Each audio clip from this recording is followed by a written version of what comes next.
Alors en fait, comment on réussit à les faire venir? En fait, faut voir une chose, c'est que Rakuten, c'est vraiment un écosystème qui est 100% ouvert.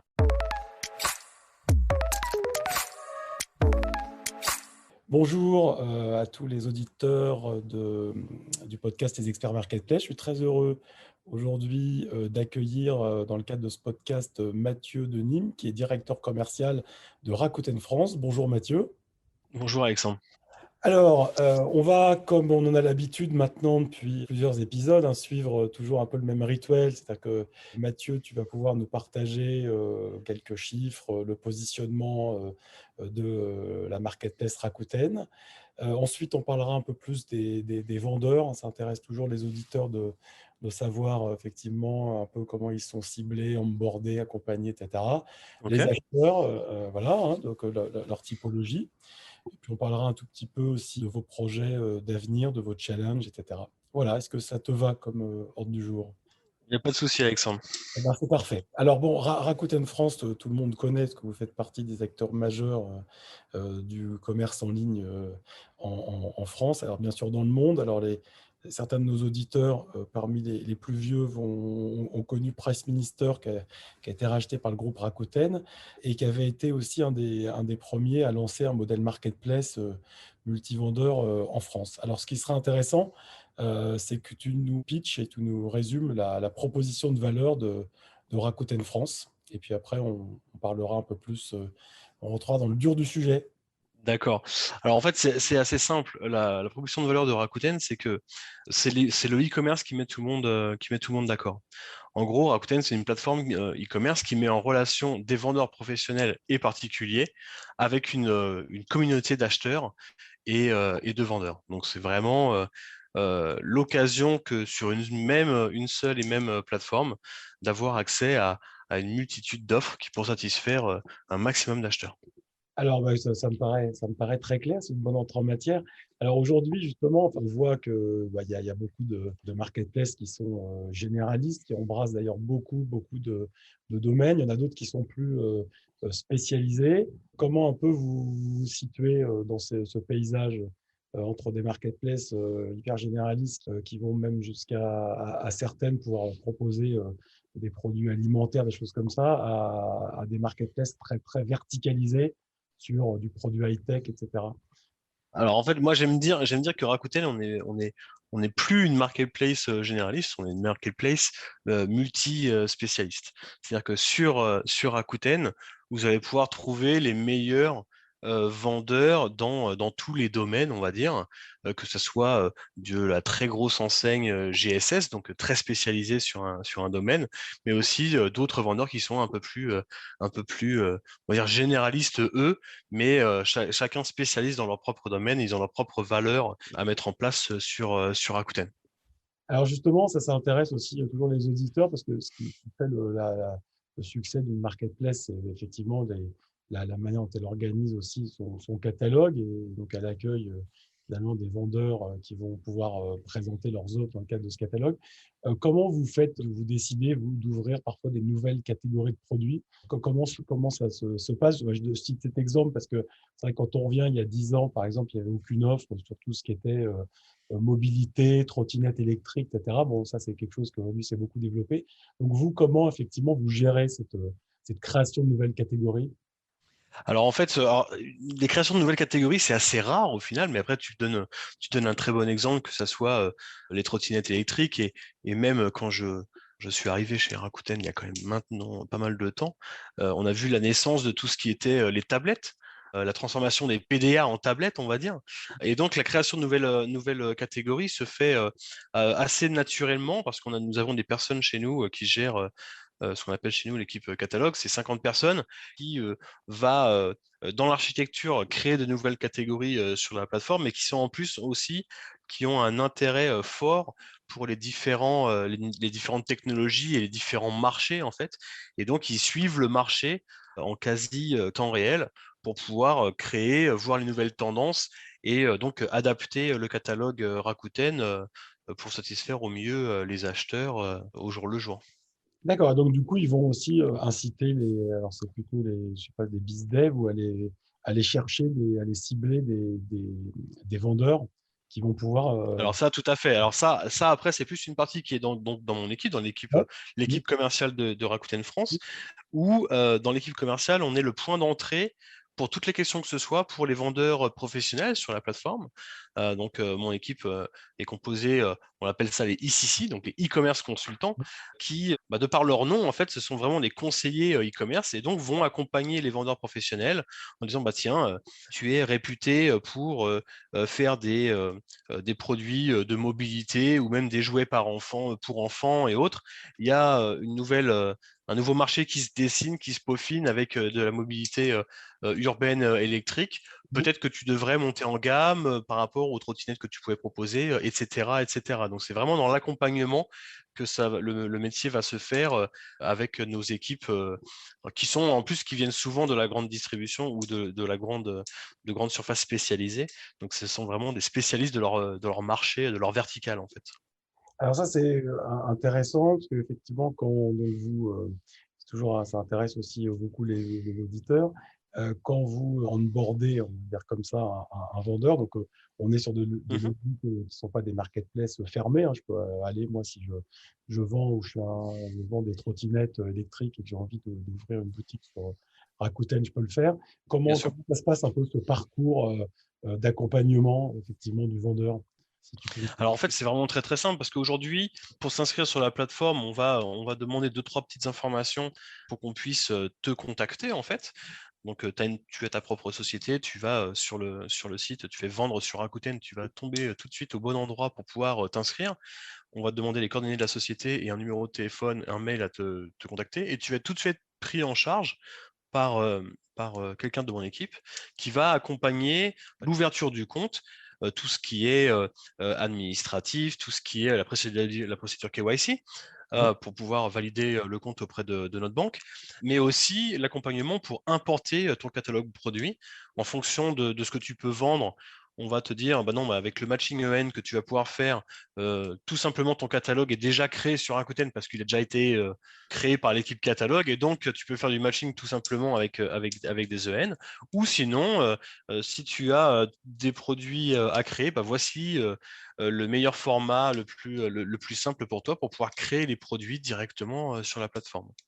D'accord. Alors, tu parlais des sujets KYC, ça peut toujours être un peu barbant pour les vendeurs. Ça vous réussissez à un peu atténuer un peu ce pain point. Comment vous y prenez?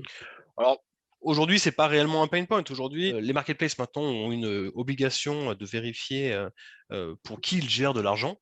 Donc, on demande exactement les mêmes documents que si on ouvrait un compte bancaire, que ce soit chez au CIC, au Crédit du Nord, ou peu importe, dans n'importe quelle banque. Ouais. On va demander tout simplement les statuts d'une société, un cabis de moins de 3 mois et les pièces d'identité des personnes qui ont les parts de la société. Donc, c'est assez simple. On va dire que la procédure KYC, en moyenne, chez nous, ça dépend des structures. S'il y a des structures un peu complexes, mais ça peut aller jusqu'à, on va dire, une semaine. Mais en moyenne, en règle générale, c'est 48 heures. D'accord, bon, très bien. Donc, du coup, finalement, voilà, ce qu'on retient, c'est la simplicité, la rapidité et le fait qu'effectivement, en plus, si on a un catalogue voilà, qui rentre aussi déjà dans la structure existante, on peut très, très vite commencer à avoir ses premières commandes. Tout à fait. Alors, Mais excuse-moi, je te coupe, Alexandre, mais en fait, ça vient clairement de notre historique, en fait. C'est-à-dire que nous, aujourd'hui, ça fait 20 ans qu'on est une plateforme de mise en relation entre des acheteurs et des vendeurs. Les vendeurs professionnels, on les a depuis très, très, très longtemps, depuis le début, en fait. Et donc, notre métier, c'est de faciliter la vie des vendeurs et n'importe quel. N'importe quel vendeur professionnel ou même petite structure, un petit commerce local qui souhaite se digitaliser, on lui apporte une solution très simple d'accès et facile à utiliser. alors, comment, bon, vous avez beaucoup de vendeurs, donc du coup, comment vous réussissez à les éduquer pour les aider, c'est l'intérêt de tout le monde, à mieux vendre sur la plateforme. Quelles sont les actions que vous mettez en place? Alors déjà, il y a une chose qui est importante, c'est que quand on intègre la plateforme, il y a toute un catalogue complet de formations qui vont être disponibles en ligne, que ce soit des vidéos, que ce soit des webinars en live aussi. Et après, en fait, chacun de nos vendeurs chez nous a un homme à qui parler. Alors ça, c'est très important, c'est-à-dire que chez Rakuten, on est une société japonaise, donc nous, le côté relation, le relation humaine est hyper important. On appelle ça l'omotenashi. Vous pouvez regarder la définition Ouais, sur Google si vous le souhaitez. C'est le service à la personne. Et ouais. donc, chacun des vendeurs chez nous, de nos 8500 vendeurs, a une personne à qui parler, que ça soit ce que l'on disait, c'est la porte d'entrée à toutes les questions, que ce soit sur un aspect purement business, comment je peux faire pour augmenter mes ventes, comment je peux faire pour comprends pas cette facture, comment je peux améliorer ma compréhension de ce système-là, etc. Et le métier principal des e-commerce consultants, c'est de conseiller sur l'activité e-commerce en général, hein, pas spécialement l'activité Rakuten, mais l'activité e-commerce de ces vendeurs. Alors, autant dire que pour boulanger qui vend chez nous ou Micromania ou des grandes enseignes comme ça, le conseil ne va pas être le même que pour un auto-entrepreneur, c'est clair. Ce sera plus des plans de vente stratégiques et des plans de com ultra stratégiques sur des périodes très très longues. Mais un auto-entrepreneur qui lance son business parce que la situation sanitaire a fait en sorte qu'il a dû changer un peu de métier, on va dire, de direction, bah, nous, on va l'accompagner en lui disant, on va lui apprendre ce qu'est l'Internet, ce qu'est le e-commerce, qu'est-ce que les acheteurs attendent, comment on peut faire pour avoir une bonne note, comment on peut faire pour bien gérer un stock, s'il a besoin de solutions techniques. On a tout un réseau de partenaires qu'on peut lui conseiller où on a dealé des tarifs intéressants pour lui aussi. Voilà, c'est vraiment des plans d'action 360 que l'on va pouvoir proposer et surtout, on va dire, customiser en fonction du profil de vendeur que l'on a en face de nous. D'accord. Donc, c'est vrai que vous participez aussi de la transformation digitale, finalement, de l'économie, hein, parce que Tout à fait. en mettez à des acteurs qui sont, et il y en a eu, comme tu le dis, beaucoup à l'occasion de la crise de la Covid-19, là, effectivement, qui n'était pas digitalisé, qui avait un canal classique qui était fermé, de pouvoir effectivement avoir des débouchés. D'accord, donc c'est intéressant. Ce que je retiens, moi, c'est aussi, c'est toujours intéressant d'où viennent les entreprises et leur culture et ce sujet de remettre de l'humain dans les process, effectivement, qui est très japonais. Ça, c'est ce qui matchait vraiment bien avec Price Minister, parce que comme tu l'as rappelé, Oui, donc Rakuten a acquis Price Minister il y a pratiquement 12 ans maintenant. ouais, Pour la petite histoire, je vendais il y a 14 ans sur Price Minister, je gérais un magasin, ouais, et typiquement, Price Minister a été une des premières plateformes qui m'a accompagné à me digitaliser. Donc c'est un peu marrant, mais ça existait déjà avant que ça soit bien avant que ce soit à la mode de digitaliser le petit commerce. Price Minister le faisait et avec Rakuten, ça a accéléré très très fortement, bien évidemment. Mais quand on parle de digitaliser le petit commerce, on est pour exemple la seule plateforme à pouvoir proposer un outil de click and collect sans surcoût ouais, à nos vendeurs partenaires. Et typiquement, ça, c'était quelque chose qui était valable en 2007, quand j'avais mon petit magasin à Paris. ouais. Je faisais déjà du retrait, enfin, je proposais à mes clients un retrait en magasin avec un paiement en ligne 100% sécurisé.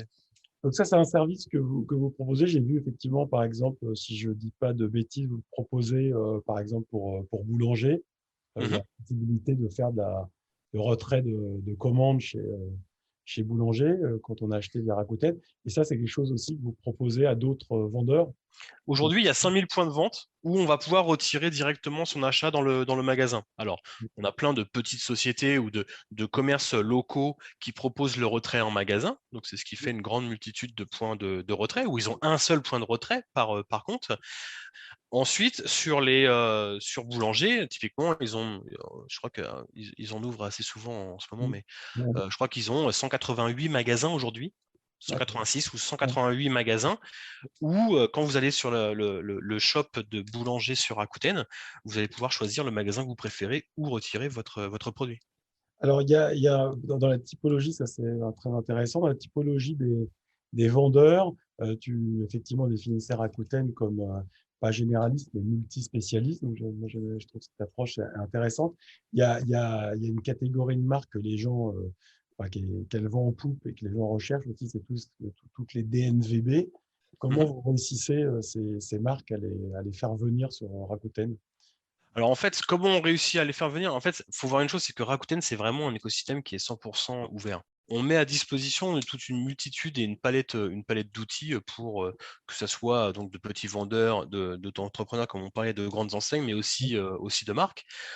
On leur promet à ces marques-là, c'est de prendre le contrôle de leur image. C'est-à-dire que sur Rakuten, nous avons certes 17 millions de visiteurs uniques par mois, c'est un chiffre important, mais ce qui est intéressant sur Rakuten, c'est qu'on peut avoir son propre corner. C'est un peu comme, je prends souvent l'image nous sommes une grande rue commerçante où chacun va pouvoir créer son propre magasin avec sa devanture, avec son identité, avec les services, l'offre de services qu'il veut proposer. Et cette rue commerçante, elle est ouverte 24 heures sur 24, 7 jours sur 7. Et donc, c'est ça la particularité que l'on va offrir, c'est prendre le contrôle de son image et la distribuer à 17 millions de visiteurs uniques par mois. Donc ça, c'est un des premiers points. Et le deuxième point qui aurait, ce qui est aussi très intéressant à leur proposer, c'est que Rakuten, aujourd'hui, c'est un club, c'est une communauté de 10 millions de 10 millions de membres. Ces 10 millions de membres, ce sont la majorité du volume d'affaires qui est fait sur Rakuten, et ce sont des personnes qui sont très fidèles à Rakuten. En moyenne, un membre Rakuten, c'est quelqu'un qui achète 50 fois par an sur la plateforme, D'accord. donc c'est plus d'une fois par semaine. Elles sont très friandes de la plateforme, et nous, on propose une communauté d'acheteurs très fidèles à ces marques qui veulent se faire connaître ou qui veulent adresser un nouveau public. D'accord. Alors justement, quand on parle de ces acheteurs, c'est difficile de définir un acheteur type, un acheteur type Rakuten, mais qu'est-ce que tu peux nous dire un peu quand même sur alors, tu as dit les pratiques, Alors, tu les as un peu donné les pratiques parce que tu as dit qu'effectivement, c'était des gens fidèles à la marque, quoi. Mais est-ce que tu peux donner d'autres comme grande tendance? dans les tendances, alors ça va pas être une grosse révélation, mais en fait aujourd'hui sur les acheteurs, quand on détaille les acheteurs sur Rakuten, c'est 50-50. 50% hommes, 50% femmes. Ouais, C'est une clientèle qui est peut-être un petit peu plus âgée que la moyenne nationale, ouais, de par le fait de notre historique culturel très très fort, historique plutôt, et c'est 40% de CSP+. Après, comme je le disais tout à l'heure, comme on est vraiment une plateforme multispécialiste, en fait, l'acheteur Rakuten, c'est l'acheteur français, en fait. Donc, c'est-à-dire ouais. qu'aujourd'hui, notre zone de chalandise, elle est 100% couverte par la France, Mm. même aussi un petit peu, on va dire, les pays francophones, parce qu'on a Ouais, quand même ouais, quelques ouais. collègues belges, luxembourgeois qui vont passer des commandes canadiens, enfin québécois et suisses. Mais voilà. D'accord. Quand on a préparé l'interview, je posais la question de savoir quelle était la manière dont ces acheteurs naviguaient sur le site, quelle était un peu la part du search versus la part par recherche catalogue. Est-ce que tu as des éléments là-dessus sur Alors ça, j'aurais pas des éléments précis parce que ça Ouais, dépasse un petit peu ouais, mon domaine d'activité. mm, Ce que je peux vous dire, c'est qu'en fait, sur la search, aujourd'hui, je pense qu'un acheteur sur deux qui arrive sur la plateforme utilise le moteur de recherche. Donc ouais, c'est vraiment quelque chose qui est très important, et que dans la majorité des cas, je pense que c'est dans les 80, je ne veux pas dire de bêtises, mais 80-85% de ces acheteurs qui vont déjà rechercher un mot-clé, ensuite va affiner en utilisant l'arborescence de navigation. Donc il n'y a pas de, il n'y a pas des personnes qui vont utiliser que soit la navigation, que la search. Après, c'est ce que je disais quand une marque veut créer son univers ou une enseigne veut créer son univers, on se rend compte que les acheteurs, alors on pourrait considérer ça comme de la navigation, ouais, mais naviguent plus, quand ils arrivent sur la plateforme, ils vont aller chez Micromania ou chez Boulanger ou ouais, chez Gilbert Joseph mm, ou chez Chapitre en fait.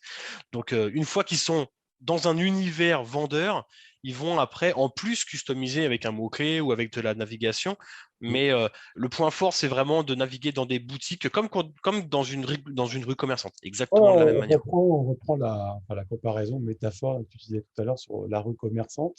Est-ce Mm. que vous avez, parce que enfin, on voit que toutes ces plateformes sont aussi de plus en plus utilisées par des entreprises. Enfin, c'est ce qui a d'ailleurs fait aussi, alors c'est pas ces plateformes qu'on fait du mal, mais tous les fournisseurs, par exemple, de matériel de bureau, etc., sont retrouvés concurrencés par des gens des entrepreneurs qui créaient des boîtes et qui achetaient leur matériel via ces plateformes plutôt que de les acheter sur des circuits traditionnels. Vous avez une offre pro, en fait, que vous avez développée.